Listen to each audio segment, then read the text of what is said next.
예수님께서 어린 나귀를 타고 예루살렘으로 입성하셨던 종려주일입니다. 종려주일을 시작으로 해서 일주일 동안 고난주간으로 보내게 됩니다. 이 한 주간 동안 예수 그리스도의 고난과 죽으심을 다른 어느 때보다 더 깊이 묵상하고 생각하는 그런 한 주간으로 삼으시기를 바랍니다. 오늘은 누가복음 22장 63절부터 71절까지의 말씀으로 예수님께서 우리를 위하여 어떤 고난을 받으셨는가, 또 어떤 고난을 당하셨는가, 어떤 고난을 받으셨고 어떤 고난을 당하셨는가를 한번 살펴보도록 하겠습니다. 타락한 종교적 지도자들은 예수님을 체포하기 위하여 끊임없이 모략을 꾸몄습니다. 예수님을 체포하기 위하여 많은 사람들을 동원하였고 강도를 잡는 것처럼 검과 뭉치로 무장한 채로 예수님을 잡으러 예수님께로 가까이 나와왔습니다. 그들은 예수님께서 아무런 저항도 하지 않고 순수하게 잡힐 것이라는 것을 모르고 있었던 것 같습니다. 예수님은 사실은 모든 것을 다 알고 있었습니다. 그들이 언제, 어떻게, 누구를 통하여 어디로 자신을 체포하러 올 것인가를 훤히 꿰뚫어 보시고 모든 것을 다 알고 계셨습니다. 그러나 예수님은 모든 것을 다 알고 계셨지만 그 체포되지 않기 위하여, 잡히지 않기 위하여 도망하거나 숨지도 않았습니다. 잡히실 줄 알면서도 그 어떤 무기로도 자신을 무장하지 않으셨습니다. 자신을 방어하기 위한 어떠한 군대도 동원하지 않으셨습니다. 왜냐하면 예수님께서는 죄인들을 구원하기 위한 대속의 길을 묵묵히 걸어가고 있었기 때문입니다. 누가복음 22장 52절부터 53절까지의 말씀입니다. 예수께서 그 잡으러 온 대제사장들과 성전의 경비대장들과 장로들에게 이르되, 너희가 강도를 잡는 것 같이 검과 뭉치를 가지고 나왔느냐? 내가 날마다 너희와 함께 성전에 있었을 때에 내게 손을 대지 아니하였도다. 그러나 이제는 너희 때요 어둠의 권세로다 하시더라. 대제사장들과 성전 경비대장들과 장로들은 예수님을 체포하였습니다. 그런데 예수님은 아무런 저항을 하지도 않으시고 순수하게 잡히셨습니다. 더 정확하게 표현을 하자면 그들이 예수님을 체포해서 예수님께서 체포되신 것이 아니라 예수님께서 스스로 그들에게 잡혀주신 것입니다. 그들은 힘이 있고 예수님은 힘이 없어서 그들에게 체포된 것이 아니라 예수님께서 스스로를 그들에게 체포가 될 수 있도록 잡아가도록 자기 자신을 내어주셨던 것입니다. 하나님의 뜻에 따라서 인류를 구원하기 위하여 예수님께서는 그냥 잡히셨고 그냥 따라가셨고 그냥 체포되셨습니다. 예수님께서 그들에게 잡혀가실 때에 베드로는 3번씩이나 예수 그리스도를 모른다고 부인하였습니다. 예수님께서 잡혀가시던 그날 그의 수제자 베드로에게로부터 배신을 당하고 배반을 당하셨던 것입니다. 그리고 오늘 보면 63절 말씀이 기록되어 있습니다. 지키는 사람들이 예수를 희롱하고 때리며, 예수님을 강제적으로 붙잡고 있었던 사람들이 예수님을 희롱했습니다. 여기서 희롱했다는 말은 예수님을 마치 놀이객감 정도로 취급하며 예수님을 가지고 장난을 쳤다는 뜻입니다.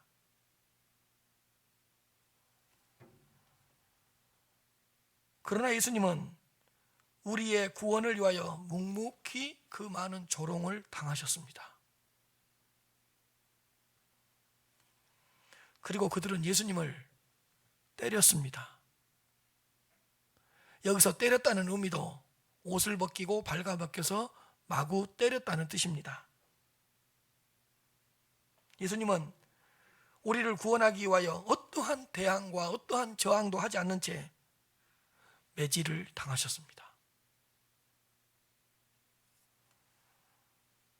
우리의 구원을 위하여 희롱을 당하셨고, 우리가 맞아야 될 매를 우리 주님께서 맞아주신 것입니다. 64절부터 65절까지의 말씀입니다. 그의 눈을 가리고 물어 이르되 선지자 노릇하라. 너를 친 자가 누구냐 하고 이 외에도 많은 말로 욕하더라. 그들은 예수님을 눈에 가린 채로 너를 때린 자가 누구인지 알아맞혀서 네가 참 선지자라는 것을 우리에게 증명하라고 예수님을 조롱했습니다. 네가 참 선지자라면 네가 눈을 가리고 있지만 너를 때린 자가 누구인지 알아야 되지 않겠느냐? 라고 하면서 희롱을 한 것입니다. 눈을 가려놓고 누군가가 예수님을 때립니다. 그래놓고 너를 때린 자가 누구냐? 누가 때렸는지를 알아맞혀 보아라. 그러면 너를 참 선지자로 인정해 주겠다. 이렇게 예수님을 조롱한 것입니다. 그런데 사실 예수님께서는 누가 자신을 때렸는지 다 알고 계셨습니다. 그러나 예수님은 아무런 대꾸를 하지 않으시고 침묵하시면서 우리를 구원하기 위한 대속의 길을 걸어가셨던 것입니다. 이 외에도 많은 말로 욕하더라. 그들은 그 밖에도 온갖 말로 예수님을 모욕하면서 예수님에게 욕설을 퍼부었습니다. 사실 예수님께서 당하셨던 모든 고난과 욕설과 모욕은 우리가 죄인으로서 받아야 될 것들이었습니다. 그런데 예수님께서 우리를 대신해서 모욕을 당하시고 또 고난받으시고 수치를 당하셨던 것이죠.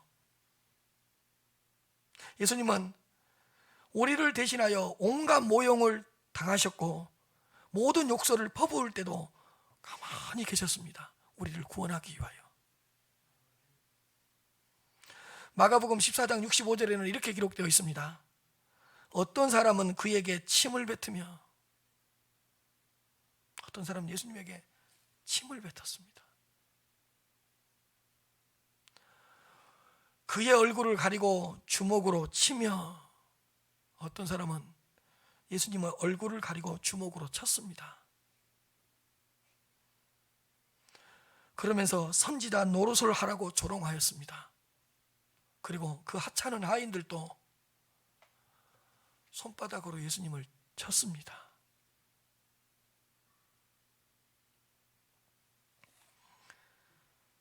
예수님께서 당하신 이런 모든 수치와 모욕, 조롱과 매질, 그리고 침뱉음은 우리를 구원하기 위한 대속의 길이었다는 것을 기억하셨으면 좋겠습니다.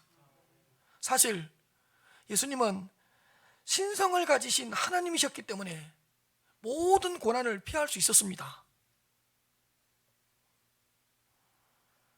자신 앞에서 자신을 조롱하는 모든 사람들을 단 1초 만에 죽이실 수도 있었습니다. 그분은 신성을 가지신 하나님이셨기 때문에 한순간에 그들 모두를 그 자리에서 쓸어버릴 수도 있었습니다. 그러나 예수님은 단 한순간도 우리를 구원하기 위한 대속의 길에서 이탈하지 않으셨습니다. 처음부터 끝까지 하나님께서 뜻하시고 이루시고자 하는 구원의 길을 걸어가셨습니다. 인류를 구원하기 위한 대속의 길, 구속의 길을 침묵하시면서 담대하게 걸어가셨던 것입니다. 예수님은 한순간에 이들을 쓸어버릴 수 있었습니다. 이들을 없애버릴 수 있었습니다. 그러나 우리를 위한 대속의 길이고 우리를 위한 구원의 길이었기 때문에 당하시고 맞으시고 고난을 받으면서도 참으셨던 것입니다. 66절에서 67절까지의 말씀입니다. 날이 새매 백성의 장로들 곧 대제사장들과 서기관들이 모여서 예수를 그 공회로 끌어들여 이르되 네가 그리스도이거든 우리에게 말하라. 대답하시되 내가 말할지라도 너희가 믿지 아니할 것이요 내가 물어도 너희가 대답하지 아니할 것이라. 날이 새매 날이 밝자마자 백성의 장로들 곧 대제사장들과 서기관들이 모여서 예수님을 공회로 끌어들였습니다. 그 공회 앞에 선 예수님에게 그들은 네가 그리스도이거든 우리에게 말을 하라고 신문하였습니다. 네가 그리스도이거든 우리에게 말하라. 그러나 사실 이미 예수님께서 그리스도라는 사실은 많은 백성들에게 대중들에게 알려져 있었고 그들도 또한 익히 들어서 잘 알고 있었습니다. 그럼에도 불구하고 그들은 예수님을 넘어뜨리고 예수님을 공궁에 빠뜨리기 위해서 예수님에게 대답을 유도했던 것입니다. 그들은 본디오 빌라도에게 예수님을 넘겨줄 빈미를 찾으려고 그렇게 의도적인 질문을 던졌던 것입니다. 그들의 교묘한 의도를 알아차린 예수님께서는 내가 말할지라도 너희가 믿지 않을 것이고 내가 물어도 너희들은 진실하게 대답하지 아니할 것이라고 대답하셨습니다. 우리는 이 66절과 67절의 말씀에서 예수님이 누구신가를 다시 한번 확인할 수 있습니다. 예수님은 그리스도라는 사실입니다. 사실 네가 그리스도이거든 이 말은 우리 입장에서는 예수님은 그리스도이십니다라를 고백할 수 있는 증거가 되는 것입니다. 예수님만이 우리의 메시아 즉 그리스도 기름 부음을 받은 자라는 사실을 다시 한번 확인할 수 있어야 될 것 같습니다. 사실 마귀는 그 많은 좋은 것들 중에서도 티끌만한 잘못된 것을 찾아서 미혹하고 무너뜨리려고 합니다. 그러나 하나님의 자녀들은 그들의 잘못된 질문 가운데서도 예수님을 대적하는 그 질문 가운데서도 예수님이 어떤 분이신가를 깨달을 수 있습니다. 그들이 이렇게 물었습니다. 네가 그리스도이거든. 그들의 질문 앞에서 그들이 예수님을 대적하고 예수님을 공궁에 빠뜨리려고 던졌던 그 질문 가운데서도 하나님의 자녀들은 우리들은 진리를 발견할 수 있습니다. 예수는 누구라고요? 그리스도이십니다. 그들의 잘못된 질문 가운데서도 우리는 예수님이 누구신가를 찾아낼 수 있고 예수님이 누구신가를 발견할 수 있다는 것입니다.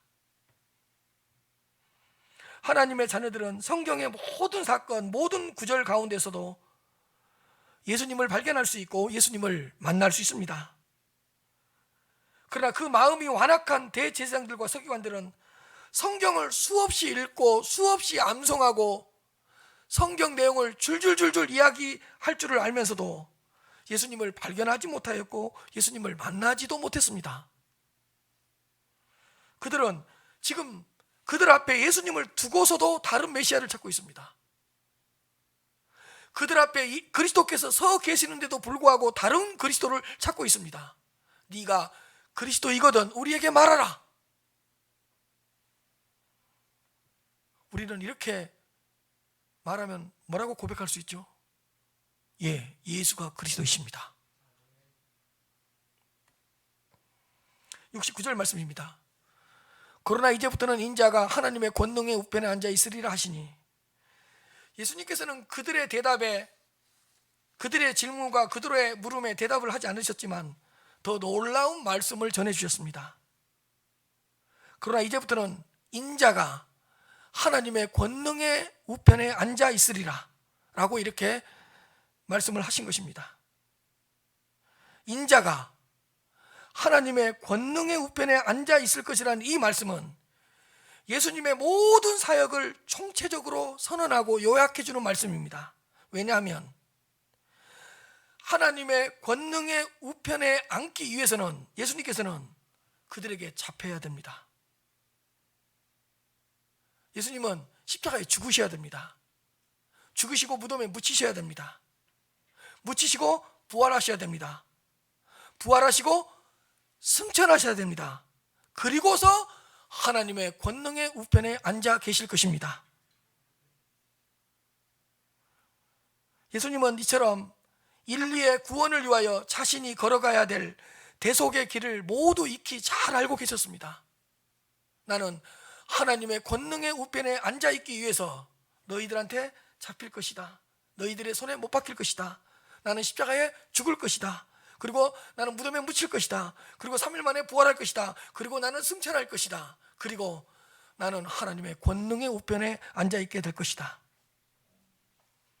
예수님은 이처럼 죄인들을 구원하실 하나님의 뜻을 다 알고 계셨고, 하나님의 뜻에 따라서 한 걸음 한 걸음 대속의 길을 걸어가고 계셨던 것입니다. 우리는 여기서도 예수님이 어떤 분이신가를 알 수 있습니다. 예수님은 자신을 인자라고 표현합니다. 인자는 사람의 아들이란 뜻입니다. 인자. 예수님은 자신을 인자, 사람의 아들이라고 선언하고 있습니다.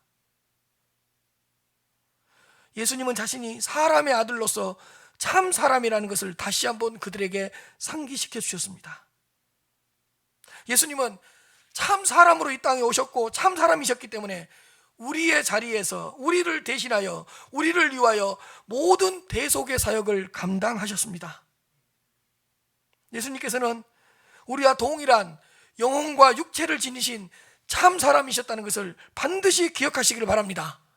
그러나 그분은 죄가 없으셨습니다.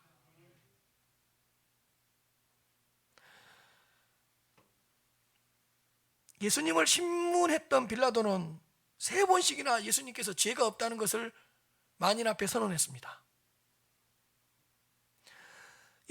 본디오 빌라도는 자신이 신문을 하고 재판을 해보았는데도 불구하고 예수님에게서 죄를 찾을 수 없었다고 선언했습니다. 그것도 3번씩이나. 누가복음 23장 4절입니다.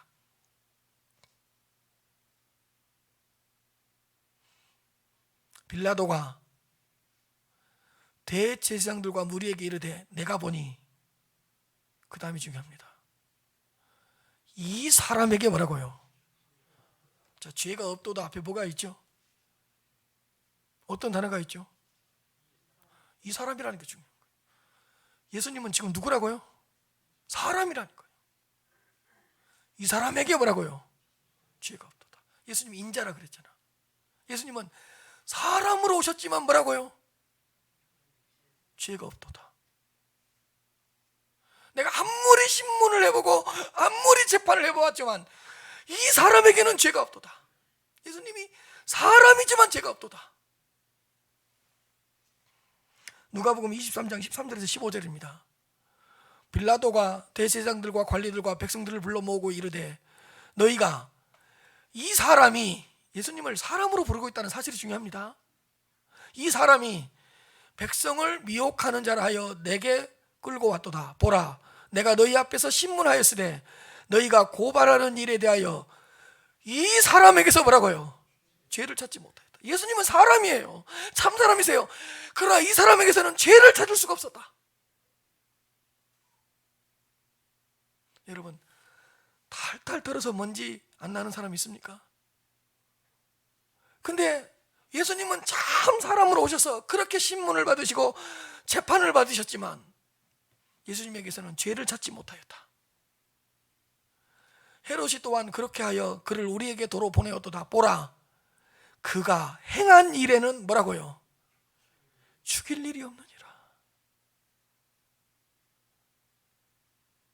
이 사람이 행한 일에는 죽일 일이 없다. 이걸 본디오 빌라도가 고백하고 있는 거예요. 누가복음 23장 22절입니다. 빌라도가 3번째 말하되 도대체 이 사람이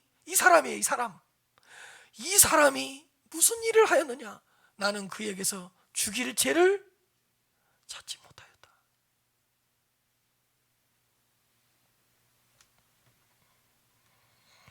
그리고 예수님과 함께 십자가에 못 박혔던 강도 하나가 이렇게 고백했습니다. 누가복음 23장 41절입니다. 우리는 우리가 행한 일에 상당한 보응을 받는 것이니 이에 당연하다. 예수님과 함께 예수님 옆에서 십자가에 못 박혔던 강도 하나가 이렇게 고백하는 거예요. 우리가 행한 일에 상당한 보응을 받고 십자가에 못 박혀 죽는 것은 당연한 것이다. 그런데 예수님을 보고 뭐라고 합니까? 이 사람이 행한 것은 뭐라고요? 옳지 않는 것이 없다. 이 사람이 행한 것은 옳지 않는 것이 없다. 이 사람이 행한 것은 다 옳은 일이다. 강도가 이렇게 고백해 주고 있어요. 죄가 없다는 거예요. 죄가 없는데 십자가에 못 박혔다는 거예요. 그리고 이방인 백부장이 예수님의 죽으심을 처음부터 마지막까지 목격한 후에 이렇게 고백하고 있습니다. 누가복음 23장 47절입니다. 백부장이 그 된 일을 보고 예수님에게 일어난 모든 일을 보고 하나님께 영광을 돌려 이르되, 이 사람은, 예수님은 분명히 누구라고요? 사람이라니까요. 이 사람은 정녕 뭐라고요? 의인이었도다.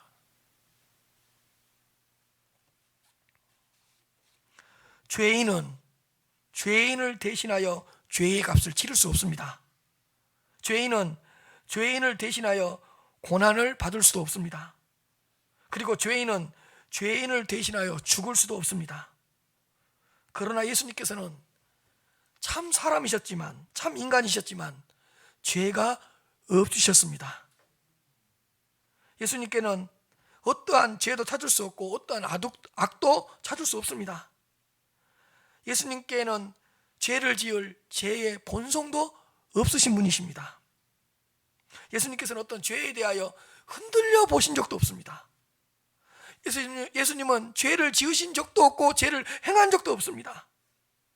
예수님은 죄에 빠졌다가 이 길이 아니네, 내가 잘못 들어섰네, 이 길로 가야 되겠네 라고 해본 적도 없습니다. 예수님은 죄가 전혀 없으신 거룩한 사람이셨습니다. 우리를 위하여 친히 사람이 되셔서 죄인들이 치러야 하는 죄의 모든 대가를 치렀습니다. 죄가 우리에게 요구하는, 죄인들에게 요구하는 죄의 값을 다 치렀습니다.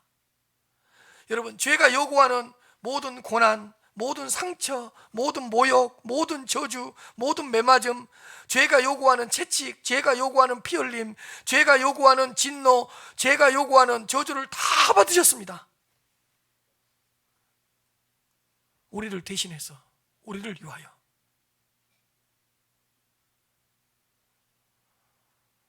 의인이신 그분이 우리를 대신하여 죄인의 자리에서 죄인으로 섰습니다.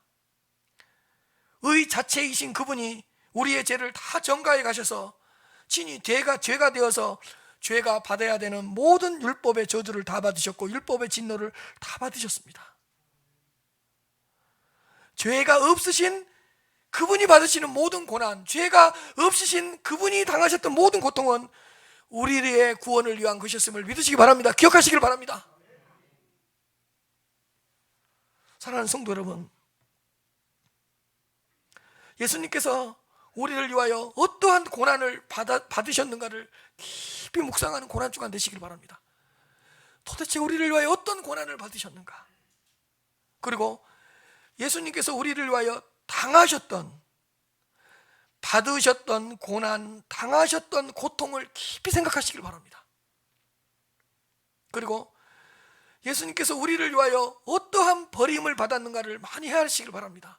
사람으로부터 버림받고 제자들로부터 버림받고 사실 하나님으로부터 마지막 순간에는 버림받고 우리가 버림을 당하고 버림을 받아야 했는데 우리 대신 버림을 당하시고 우리 대신 고난을 당하시고 우리 대신 고통을 받으시고 그분은 우리를 위하여 고난을 많이 받으셨습니다. 그분은 우리를 위하여 많이 당하셨습니다. 그분은 우리를 위하여 사람으로부터 하나님으로부터 버림을 받으셨습니다. 우리를 대신하여 그분이 받으신 그 고난의 크기가 우리를 향한 사랑의 크기입니다. 우리를 대신하여 그분이 당하셨던 그 많은 고통은 우리를 향한 은혜의 넓이입니다. 우리를 대신하여 죽으셨던 그분의 죽음이 우리에 대한 구원의 죽음입니다. 우리를 대신하여 찢기시고 우리를 대신하여 상하셨던 그분의 몸이야말로 우리를 고치시고 우리를 회복시키시는 진정한 처방전입니다. 그래서 상하신 몸, 찢기신 몸, 그분이 받으셨던 고난, 당하셨던 고통을 많이 묵상하고 많이 생각하고 많이 바라보아야 합니다. 우리를 향한 사랑이요, 우리를 향한 은혜의 크기요, 우리를 위한 구원의 죽음이요, 우리를 위한 긍휼의 자비하심이었기 때문입니다. 제가 지금부터 시편을 세 군데 인용할 건데요, 얼마나 메시아에 대한 예언을 잘 기록해 놓았는가를 살펴보시기를 바랍니다. 시편 22편 6절은 이 시편을 기록한 시인의 고백이기도 하지만 예수님의 고난에 대한 예언입니다. 한번 잘 살펴보시고 은혜를 받으시길 바랍니다.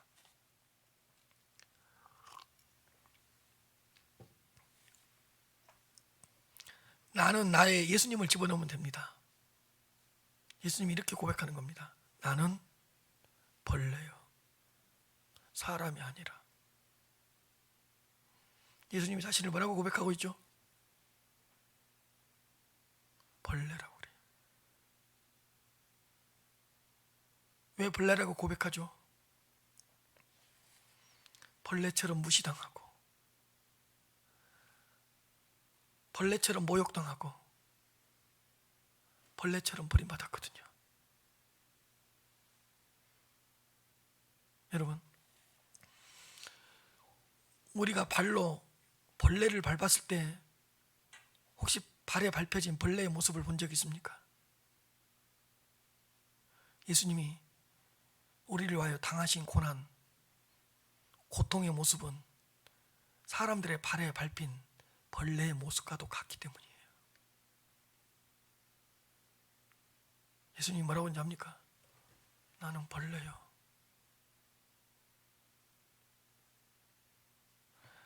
사람이 아니라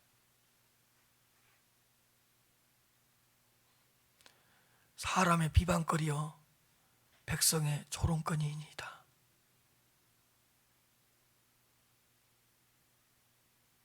우리를 위해서 벌레 취급당한 거예요. 나를 보는 자는 다 나를 비웃으며 입술을 삐죽거리고 머리를 흔들며 말하되 그가 여호와께 의탁하니 구원하실걸, 그를 기뻐하신다고 했으니 건지실걸, 껄껄껄 했습니다.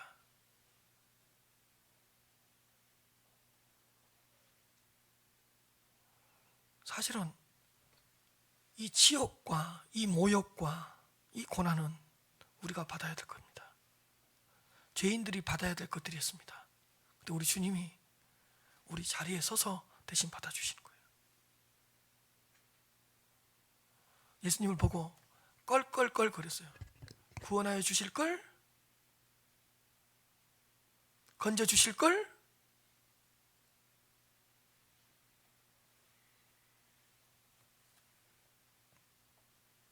시편 22편 12절에서 16절입니다. 많은 황소가 나를 에워싸며 바산의 힘센 소들이 나를 둘러쌌습니다. 내게 그 입을 벌림이 찢으며 부르짖는 사자 같으니라. 많은 황소들이 나를 에워싸고 있다. 황소들이, 그 다음에 바산의 힘센 소들이 나를 둘러싸고 있다. 왜? 내게 그 입을 벌림이 찢으며 부르짖는 자가 사자 같은 나이다. 막 잡아먹으려고. 한 마리의 황소도 아니고 많은 황소들처럼 달라들었다.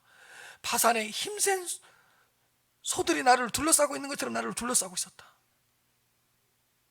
지금 고난을 받으시고 고통을 당하시는 예수님의 모습을 이렇게 표현한 거예요. 14절 말씀입니다. 나는 뭐라고요? 물같이 쏟아져 내렸습니다. 모든 것이 물같이 쏟아져 내렸습니다.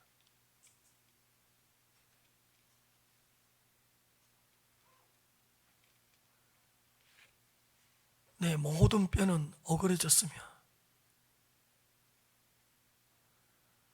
내 마음은 밀랍 같아서 내 속에서 녹았으며. 여러분, 밀랍이 뭐죠? 초에서 흘러내리는 뭐죠? 촛농이에요. 촛농. 내 마음은 밀랍 같아서 내 속에서 어떻게 됐다고요? 녹아버렸다고요.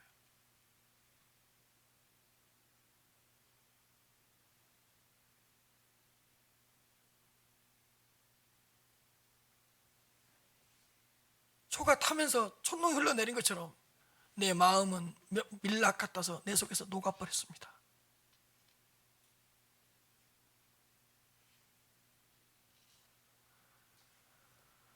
내 힘이 말라 질그릇 조각 같고 내 혀가 입천장에 달라붙었습니다. 너무 목말라서. 내 힘이 말라서 내 몸이 어떻게 됐다고요? 질그릇같이 됐다. 여러분, 예수님이 십자가를 지고 가십니다. 근데 십자가를 지고 가시다가 넘어집니다. 그래서 우리는 예수님이 짊어지셨던 십자가가 그렇게 무거우셨나? 예수님의 십자가가 이렇게 좀 크고 무겁기 때문에 예수님이 십자가를 지고 가시다가 넘어지지 않았을까라는 그런 말을 해요. 근데 존 스토트의 그리스도의 십자가라는 책이 있어요. 거기 어떤 표현이 있냐? 예수님이 지신 십자가의 무게는 그리 무겁지도 않았고 그렇게 무게감도 나가지 않았다. 그런데 예수님이 그 십자가를 짊어지고 가시다가 넘어지신 이유는 너무 많은 재판을 당하고 너무 많은 신문을 당하다가 몸이 쇠약해지셔서 그 가벼운 십자가조차 질 수가 없었다.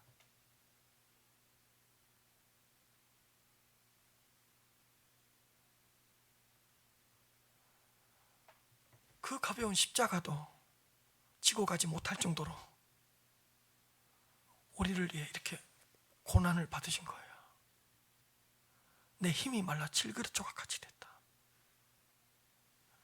내 혀가 입천장에 달라붙었다. 주께서 나를 죽음의 진토 속에 두셨나이다. 개들이 나를 에워쌌으며 악한 무리가 나를 둘러 내 수족을 찔렀나이다. 누구를 위한 고난이었냐고요? 왜 우리 주님이 이런 고통을 당하셔야 되냐고요? 우리를 구원하기 위해서입니다.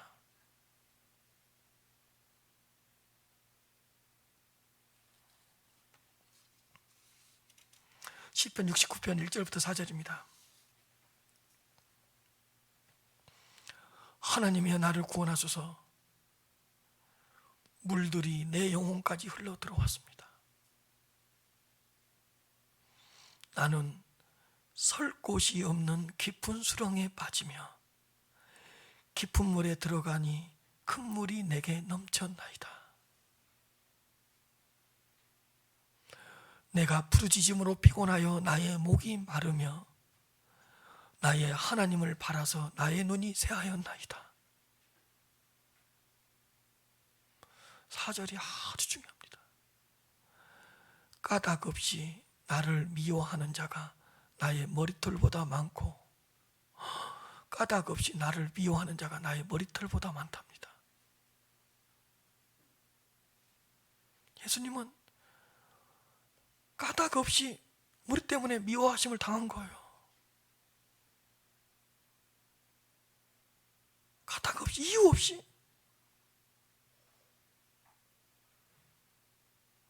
우리 때문에, 우리를 구원하기 위해서.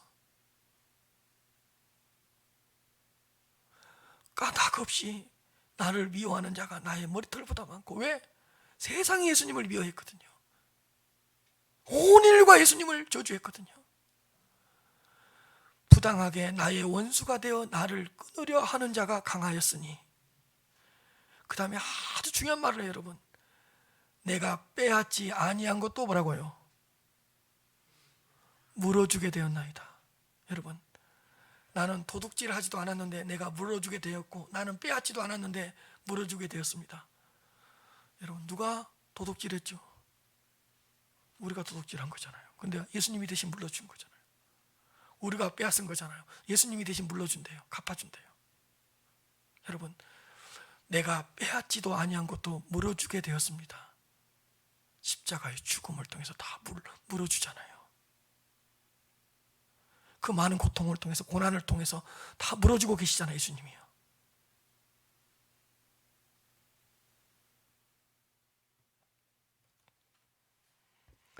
예수님께서는 우리를 위하여 하나도 빠짐없이 모든 고난을 당하셨다는 것을 믿으시기 바랍니다. 우리가 치러야 될 죄의 값을 하나도 남김없이 다 계산하시고 청산하셨다는 것을 고백하시기를 바랍니다. 예수님께서 다 계산해 버리셨기 때문에 우리는 더 이상 계산할 것이 없다는 것을 믿으시기를 바랍니다. 우리는 예수님을 믿기만 하면 되는 것입니다. 죄는 더 이상 우리에게 요구할 것이 이제 없습니다. 율법은 더 이상 우리를 정죄할 수 없습니다. 사탄과 마귀는 더 이상 우리에게 주인 노릇을 할 수 없습니다. 이제는 지옥도 우리에게 더 이상 공포의 대상이 될 수 없습니다.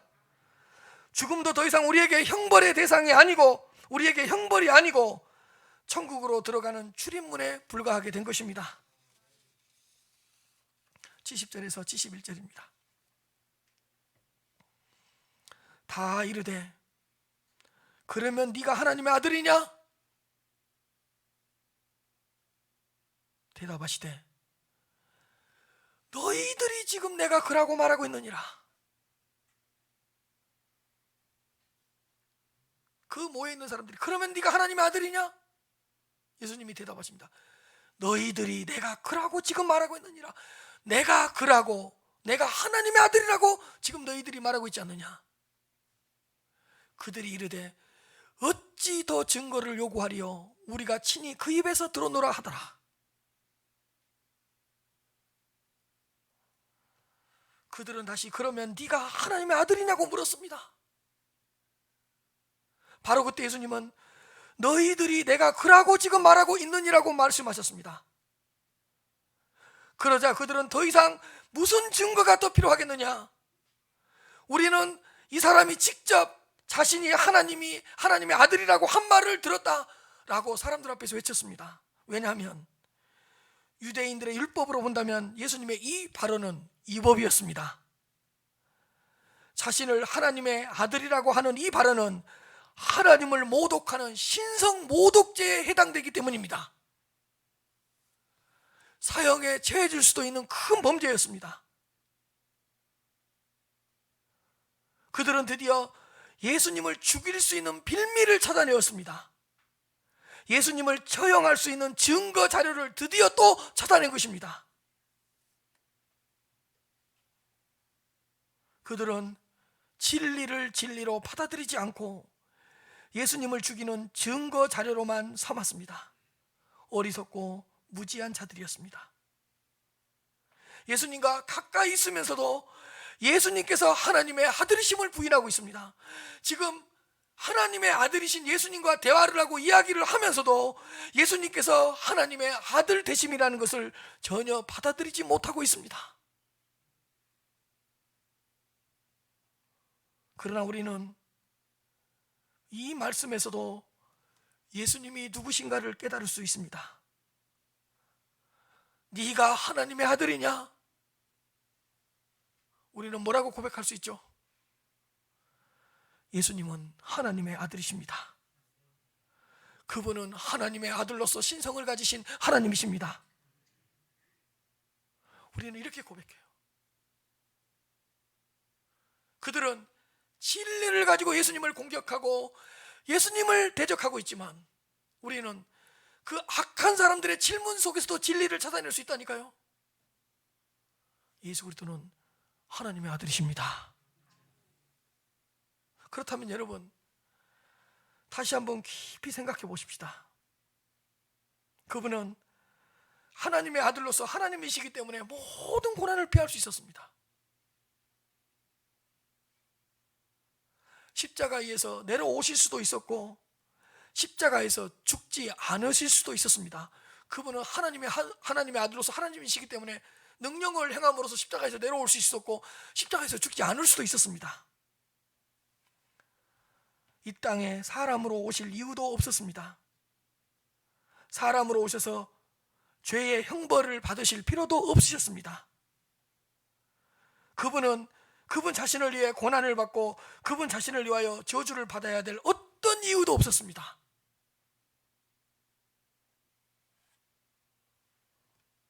그렇다면 무슨 이유 때문에 하나님의 아들이신 그분이 그렇게 고난을 받고 그렇게 모욕을 당하고 죄인들의 손에 체포되기도 하고 십자가에서 죽어야 했습니까? 무슨 이유 때문에?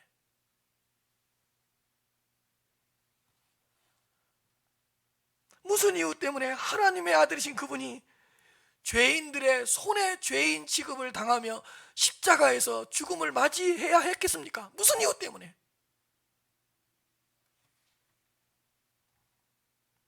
하나님의 아들 그 자신을 위해서가 절대로 아닙니다.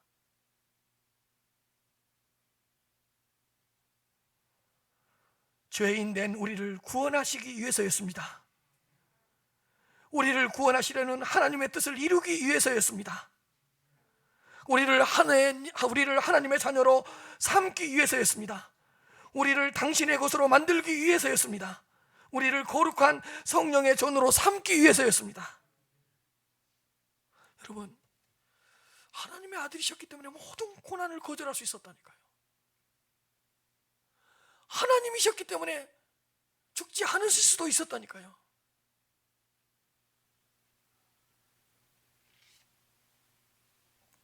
그러나 우리의 구원을 위하여, 우리를 구원하기 위하여 어떤 고난도 피하지 않으셨고 어떤 모욕도 거부하지 않으셨고 그 십자가에 죽으셔야 되는 그 죽음을 당당하게 받아들이셨던 것입니다.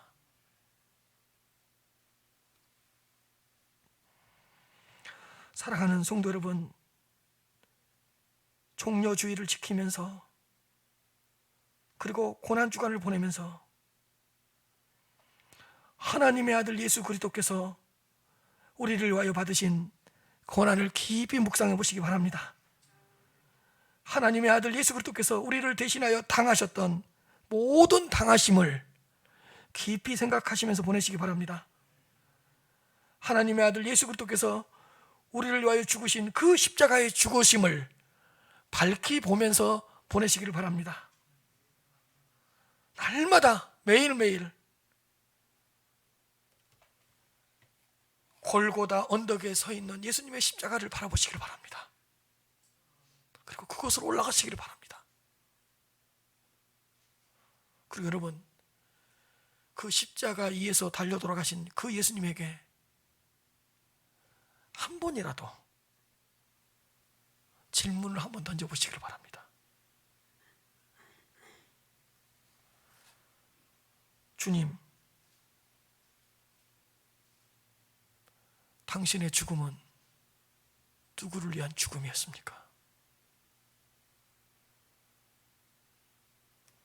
주님, 당신은 누구를 위하여 이 저주의 죽음을 받아들이셨습니까?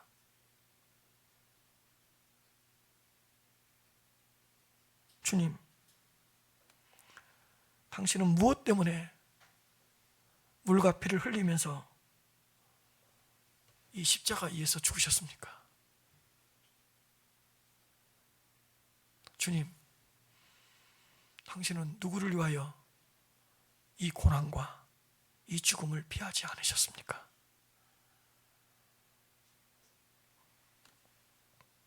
주님께서는 너를 위하여 이렇게 할 수밖에 없었다. 지금 나에게 이 질문을 던지고 있는 너를 위하여 십자가에서 죽었다. 예수님은 여러분들에게 이렇게 말씀해 주실 것입니다. 고난주간 한 주간 내내 예수님의 고난과 예수님의 죽으심을 깊이 묵상할 수 있는 한 주간이 되시기를 주님 이름으로 축복합니다.